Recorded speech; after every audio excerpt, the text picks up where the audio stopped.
sur la Fredzone pour une nouvelle vidéo qui va porter sur le Galaxy Note Edge. Dans ma précédente vidéo, on s'était arrêté sur la boîte, sur les accessoires. On avait fait le tour du propriétaire aussi, on avait pris le terminal en main. Dans cette vidéo, on va aller beaucoup plus loin puisque là, on va se pencher sur la surcouche mise au point par Samsung et sur toutes ces fonctions qui font du Note Edge un téléphone complètement à part. Alors on ne va pas non plus trop rentrer dans les détails parce que sinon on va y passer des heures, mais c'est pas le but. J'ai vraiment me concentrer sur toutes ces choses qui sortent un peu de l'ordinaire, qui m'ont plutôt impressionné, il faut bien le dire. Je ne m'attendais pas à être aussi agréablement surpris par le Note Edge. Donc voilà, je vais vous présenter ce qui m'a plu. Et ça vous permettra de vous faire une idée du produit et de déterminer s'il correspond ou pas à vos besoins et surtout à vos attentes. Bon, ce qui est un peu le but de tous les tests. Voilà. Donc du coup, allez, c'est parti. Alors forcément, c'est de l'Android. Donc au niveau des écrans d'accueil, déjà on en a plusieurs, ce qui ne surprendra personne. Et puis bien sûr, on va avoir la possibilité d'intégrer nos widgets, d'intégrer des raccourcis pointant vers nos applications, comme on le ferait finalement avec n'importe quel terminal propulsé par la plateforme. Donc là-dessus, il n'y a pas grand-chose qui change, à ceci près que, on a quand même un petit truc en plus. Et ce petit truc en plus se trouve juste ici. Il s'agit de la bordure tactile du Note Edge, une bordure qui fait vraiment toute la différence. Alors la première chose à savoir à son sujet, c'est qu'elle n'est pas toujours apparente. C'est-à-dire que lorsqu'on est sur l'écran d'accueil du Note Edge, effectivement, on voit apparaître une série d'icônes qui vont nous permettre de lancer nos applications préférées. Maintenant, si on va dans le drawer par exemple, là on peut remarquer que automatiquement le dock, comme je l'appelle, est masqué et on a juste un liseré noir qui est assez discret. Alors c'est rigolo, pourquoi? C'est rigolo parce qu'on se rend compte finalement que les deux écrans communiquent bien ensemble. C'est-à-dire que le fameux dock, il va être capable de s'étendre automatiquement sur certains écrans et de se rétracter sur d'autres. C'est important parce que lorsque le dock est rétracté comme ici, il est complètement inactif. C'est-à-dire que si je prends le téléphone dans ma main, finalement, il n'y a aucune chance que je lance des applications par inadvertance. C'est pas possible techniquement parce qu'il est masqué. Pour le faire apparaître, je vais avoir deux solutions, soit revenir sur l'écran d'accueil, soit effectuer un geste comme ici et faire glisser mon pouce sur la bordure. Et là, automatiquement, je vais pouvoir jongler entre les différents écrans et aller chercher telle ou telle application. En marge, cette bordure va aussi faire office d'écran de notification, c'est-à-dire que dès que je vais recevoir un message, ça peut être, un mail, ça peut être une mention sur Twitter, ça peut être un MP sur Facebook, ça peut être un appel, ça peut être un SMS. Donc dès que je vais recevoir une notification, elle va automatiquement apparaître dans le bandeau. Alors c'est vrai qu'au début c'est un petit peu déstabilisant et c'est pas forcément ultra lisible, mais quand on a le téléphone qui est posé sur un coin du bureau, c'est assez pratique parce qu'on n'aura pas besoin de le prendre en main pour voir ce qui vient de tomber. Samsung a fait en sorte d'exploiter un maximum ce bandeau, si on peut dire. Comme je vous le montrais tout à l'heure, on a finalement plusieurs panneaux qui vont se succéder les uns aux autres. Donc ici, évidemment, c'est le dock qui peut contenir des raccourcis ou des dossiers. Ensuite, si je le caresse, si je le fais défiler, je vais arriver sur l'écran des notifications. Donc là, par exemple, je peux voir que j'ai reçu une notification sur Instagram, 5 mentions sur Twitter et 22 mails que je n'ai pas encore traités. Et puis ça continue comme ça, on a pas mal de panneaux différents, on va avoir des choses relatives au fitness, à la localisation. Bon après évidemment tout ça c'est paramétrable et ce qui est intéressant c'est qu'on va pouvoir installer des panneaux supplémentaires en allant sur une boutique dédiée. Alors on a un double système de navigation, là je vous ai montré ce qu'on pouvait obtenir en faisant des balayages horizontaux. Maintenant on peut aussi faire un balayage vertical du haut vers le bas, pour faire apparaître une autre barre qui regroupe cette fois-ci des outils propres à TouchWiz. Donc on va avoir la règle, le réveil, la lampe, le dictaphone. Et mine de rien, c'est assez pratique parce qu'on n'aura pas besoin d'aller fouiller dans le drawer ou sur les écrans d'accueil pour aller les chercher. Pour revenir sur la barre précédente, il suffira de faire le geste inverse. Et puis là, du coup, on se retrouve avec nos fameux raccourcis. Alors ce qui est un peu bizarre, c'est qu'avec la version actuelle de TouchWiz, je ne vais pas pouvoir prendre une icône ici par exemple et la faire glisser sur le dock. Ça c'est pas possible. Si je veux personnaliser le contenu de ma bordure, je vais devoir taper sur l'étoile ici, ce qui aura pour effet d'ouvrir une nouvelle fenêtre qui me permettra de modifier les applications. Et là, je pourrais personnaliser ma barre. On remarque d'ailleurs qu'on a une présentation qui est quand même bien plus confortable, ce qui évitera les erreurs. Une fois que c'est terminé, je tape sur OK et je reviens automatiquement à l'écran précédent. Si j'ai besoin de personnaliser ma bordure, je vais faire un petit balayage comme ça du bas vers le haut et je vais taper sur l'écrou, ce qui va me renvoyer automatiquement sur tous les paramètres en lien avec le panneau latéral. Dans Gérer les panneaux, on va pouvoir lui indiquer quel panneau nous intéresse. Et donc on va pouvoir activer ou désactiver les panneaux de notre choix. Donc là par exemple, le jeu de mémoire, je m'en cogne, donc je le désactive. Ici j'ai un bouton pour aller chercher d'autres panneaux latéraux, donc qui s'appellent Edge Panels en anglais. Donc on a pas mal de choses. Maintenant tout ça c'est fait par Samsung. Parmi ceux que moi j'ai retenus, on a le panneau latéral pour S-Note, donc ça c'est quand même super pratique quand on prend beaucoup de notes. On a aussi le S-Planner Widget, donc ça c'est plutôt cool pour gérer ses rendez-vous, à condition d'utiliser S-Planner bien entendu. Alors après, parmi les autres options, on va avoir mon espace, donc là on va pouvoir personnaliser l'aspect de notre bandeau. On va aussi lui pouvoir indiquer, ouais, je sais pas si c'est très français, mais en gros, on va pouvoir lui dire qu'on est intéressé par tel ou tel flux d'informations. Donc là, apparemment, Samsung travaille main dans la main avec Yahoo, puisqu'on n'a que des flux de Yahoo qui sont présents. On a Yahoo Finance, Yahoo Sport et Yahoo Actu, donc c'est assez rigolo. Là, évidemment, j'ai pas tapé où il fallait. Hop, je reviens en arrière. L'horloge de nuit qui parle d'elle-même, je pense que vous avez tous compris de quoi il s'agissait. On va aussi pouvoir modifier le texte de l'écran latéral, donc par défaut il affiche Galaxy Note Edge, maintenant on pouvait très bien lui dire d'afficher, je sais pas, j'aime les frites, voilà. Et puis il le fera sans aucun problème, il est là pour ça. Et puis on a une option aussi qui va me permettre d'activer en fait, une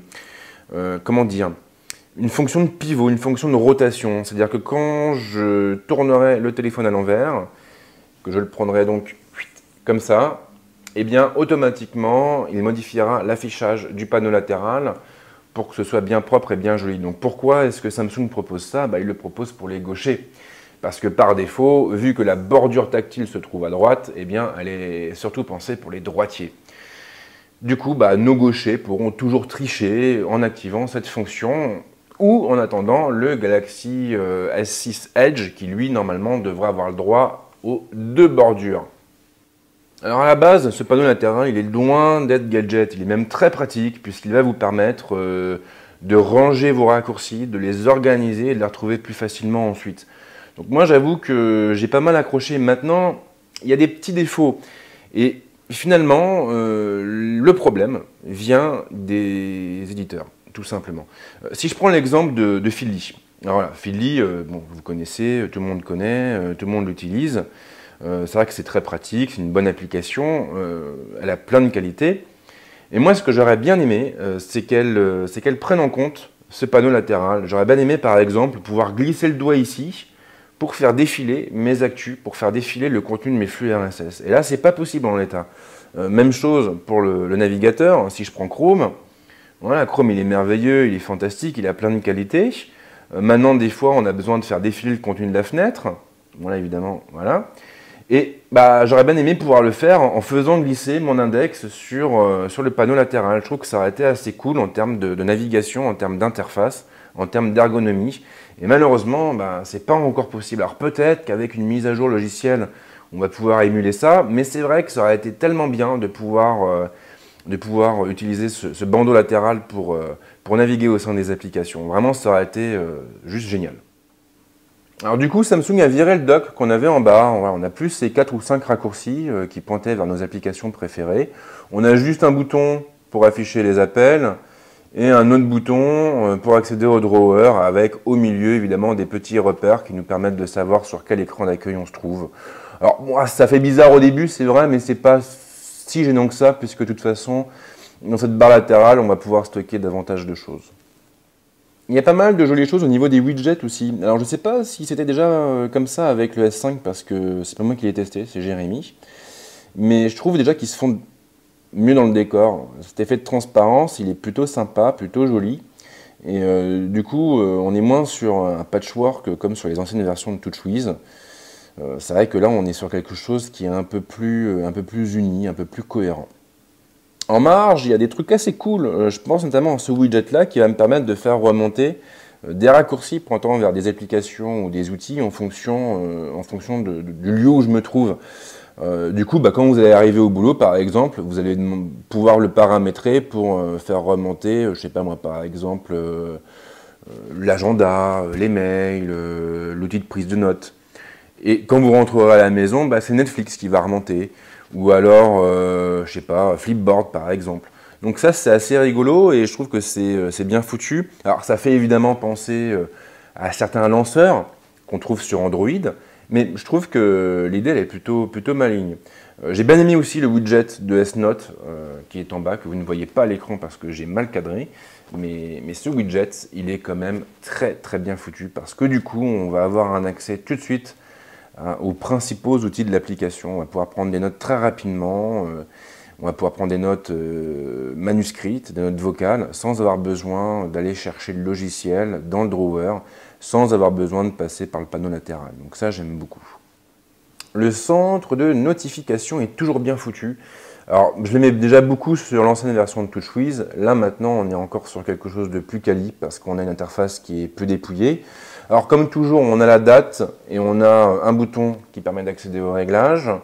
Un autre bouton qui va me permettre d'afficher tous les raccourcis rapides d'un coup. Donc ça, c'est quand même ultra pratique. Si on ne le fait pas, eh bien, il faudra faire défiler chaque raccourci comme ça en glissant le doigt sur l'écran. En dessous, on a une jauge qui va nous permettre de régler la luminosité de l'écran. Deux boutons pour accéder au S-Finder ou à l'utilitaire de connexion rapide. Et puis bien sûr, la liste de toutes les notifications générées par nos applications avec l'heure d'arrivée et ainsi de suite. Donc là, ce qui est assez cool, c'est qu'on va pouvoir les effacer en appuyant sur le bouton dédié. Alors, le S-Finder, comme son nom l'indique assez bien, c'est tout simplement le moteur de recherche interne propre à TouchWiz. Un moteur de recherche qui va vous permettre d'aller chercher, fatalement, des contacts, des applications, des documents, bref, tout ce qui peut finalement vous intéresser. Donc ça, c'est assez drôle, d'autant plus qu'on a des options qui sont bien pensées, des filtres qui vont nous permettre de trouver plus facilement ce qu'on recherche. Ça, c'est vraiment une application qui est pour moi très utile. Et bon, là, j'ai pas de tag malheureusement. Mais ouais, je trouve que là-dessus, il y a de très bonnes idées. Après, il y a l'utilitaire de connexion rapide. Alors lui, en gros, il va me permettre de connecter mon téléphone à des terminaux qui m'entourent. Donc là, par exemple, dans la liste, j'ai mon imprimante Wi-Fi et j'ai aussi mon Chromecast. Donc ça, c'est assez cool parce que du coup, on va pouvoir interagir plus facilement avec nos autres appareils. Alors, le multitâche est bien foutu aussi. Alors déjà, bon, il affiche toutes les applications qui sont en cours d'exécution sous la forme de jolies tuiles. On a en bas deux boutons qui vont nous permettre de fermer tous les programmes ouverts ou d'accéder à l'utilitaire de RAM. Et puis surtout, pour certaines fenêtres, comme ici, on va avoir un petit bouton qui va nous permettre d'accéder au mode fenêtré. Et là, évidemment, je vais aller chercher une autre application, je vais aller chercher mon Twitter. Et là, je vais pouvoir faire coexister deux applications sur le même écran. Alors, ce n'est pas une fonction qui est nouvelle. Je crois qu'elle a fait son apparition avec le premier Note, ou avec le deuxième, je ne sais plus, mais c'est quand même super pratique quand on fait des recherches.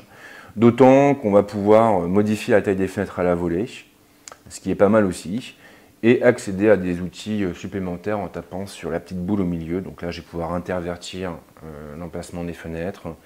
Je vais pouvoir fermer une fenêtre, laisser ouverte l'autre fenêtre et finalement faire pas mal de bricoles assez rigolotes. Le Note-Edge, comme tous les terminaux de la gamme, est évidemment livré avec un stylet qui se trouve dans la coque, voilà, juste ici.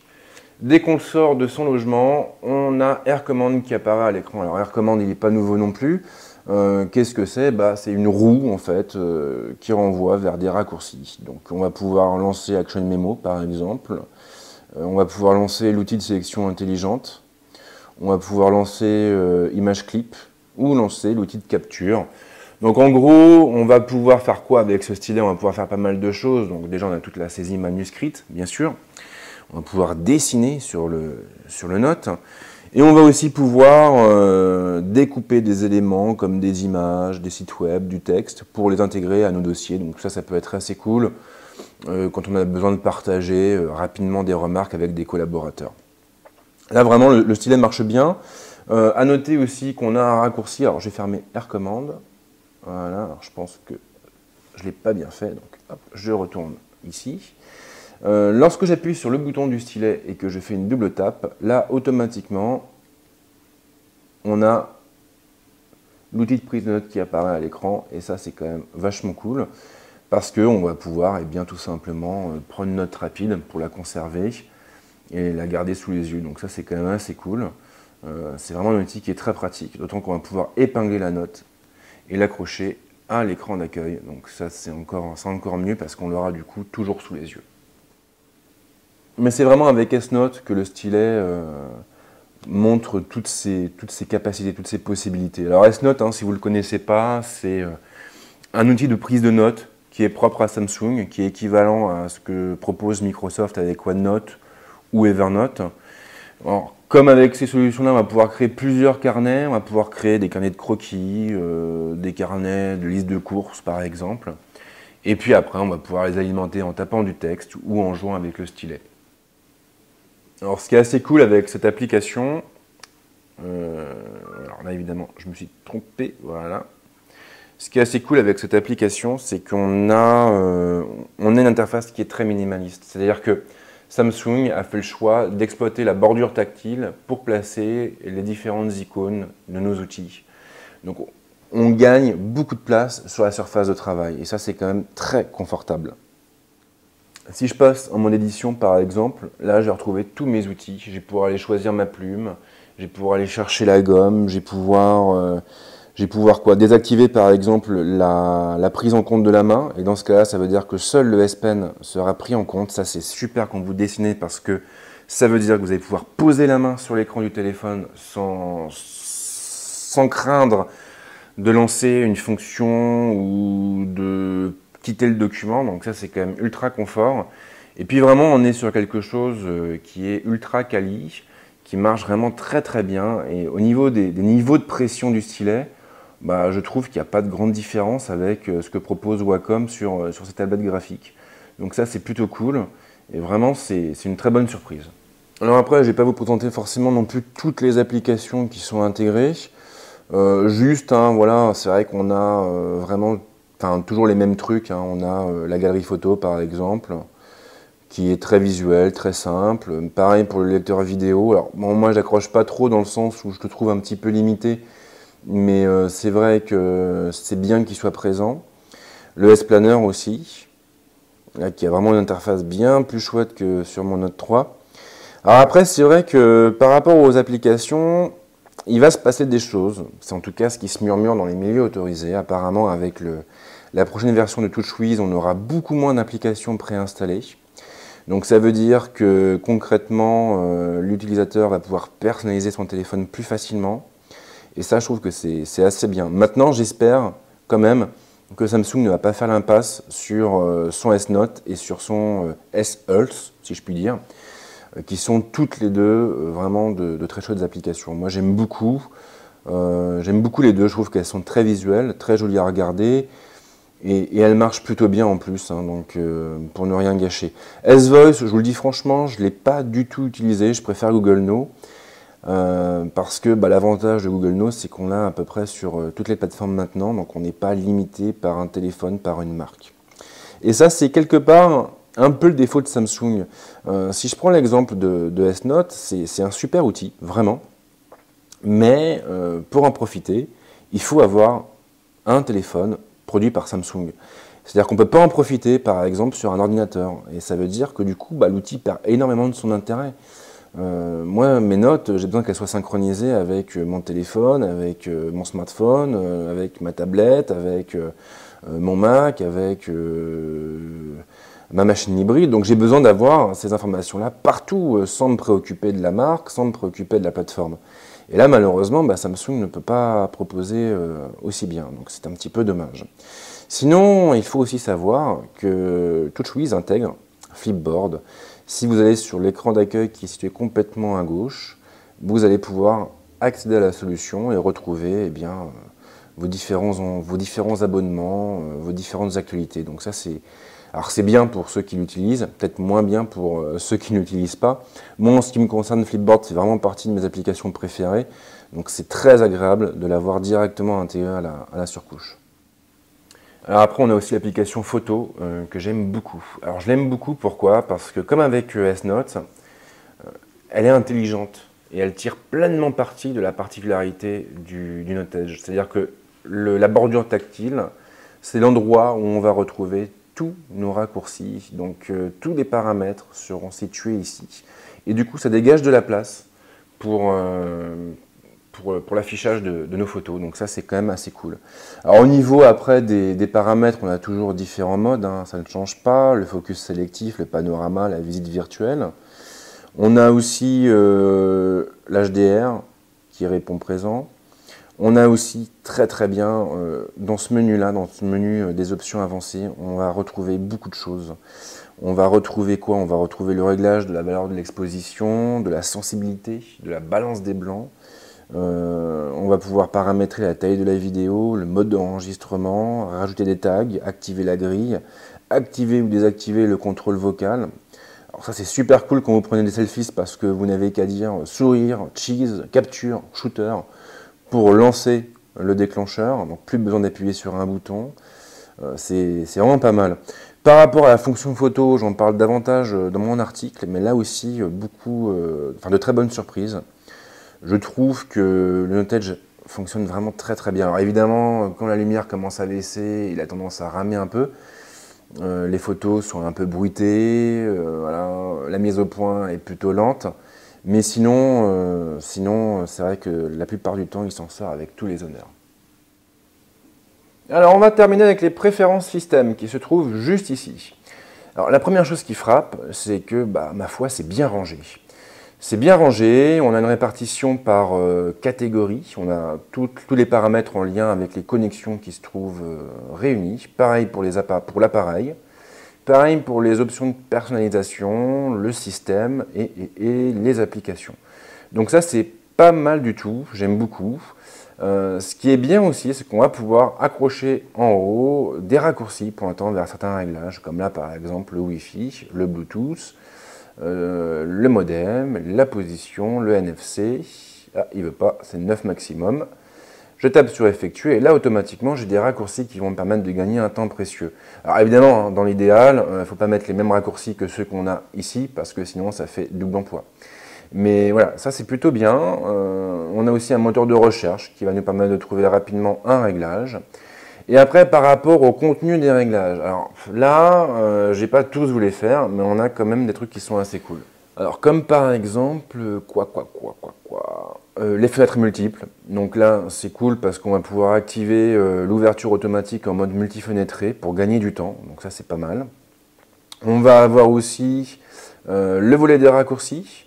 Donc là, on va pouvoir jouer avec les boutons actifs, on va pouvoir en rajouter. Donc ça, c'est pas mal. Les options avec le S Pen, donc on a Air Command qu'on va pouvoir activer ou désactiver. Pareil pour AirView, pareil pour le pointeur. On va pouvoir paramétrer des alertes pour que le téléphone sonne lorsqu'on n'a pas remis le stylet à sa place. Donc il y a des jolies choses, hein, vraiment. Les panneaux latérales, donc ça on a déjà vu. Et alors le lecteur d'empreintes digitales, alors ça a toujours fait débat sur les Samsung, beaucoup de gens se plaignent. C'est vrai que ça ne marche pas super bien. Maintenant il y a une astuce qui consiste à enregistrer plusieurs fois les mêmes empreintes, enfin en tout cas la même empreinte, mais avec des points de vue différents, des angles différents. Donc je l'ai fait avec mon pouce, je l'ai enregistré comme ça, je l'ai enregistré comme ça, je l'ai enregistré comme ça, et du coup ça marche assez bien étonnamment. Et puis, alors ce que je voulais vous montrer, c'est voilà, l'économie d'énergie. Alors, ça, c'est pas mal, ça marche bien, et on a un mode ultra qui est vraiment génial. Il est génial parce que, déjà, il a boosté l'autonomie de l'appareil, mais d'une puissance On va passer par exemple, je sais pas, de 8 heures à 4 jours. Et alors bien sûr, hein, derrière, il faudra faire quelques sacrifices, on n'aura plus de couleurs, on n'aura pas accès à toutes les applications, mais on va quand même pouvoir profiter de Facebook, de Twitter ou même de WhatsApp en activant ce mode-là. Et ça, c'est quand même très confortable. Alors l'autonomie, puisqu'on en parle, elle m'a agréablement surpris. En gros, j'ai pu tenir facilement 1 jour et demi sans me prendre la tête. En économisant, on peut tenir 2 jours. Et ce qui est vraiment bien, c'est qu'on a un système de rechargement rapide qui marche du tonnerre. C'est-à-dire qu'en 10 minutes, par exemple, vous allez pouvoir recharger votre téléphone à 30%. Ça, c'est quand même pas mal quand on doit partir et qu'on a oublié de le recharger en amont. Et on arrive au bout de cette vidéo. Alors, je vous ai présenté beaucoup de choses, c'est vrai, mais j'ai le sentiment d'avoir oublié plein de fonctions et c'est très agaçant. Maintenant, ça me le fait pour tous mes tests, donc de toute façon, il va falloir que j'apprenne à vivre avec. Et le moment est venu de vous livrer mon verdict. Je vous l'ai sans doute déjà dit, mais à la base, le Note Edge ne m'avait pas spécialement convaincu quand il a été annoncé à l'IFA 2014.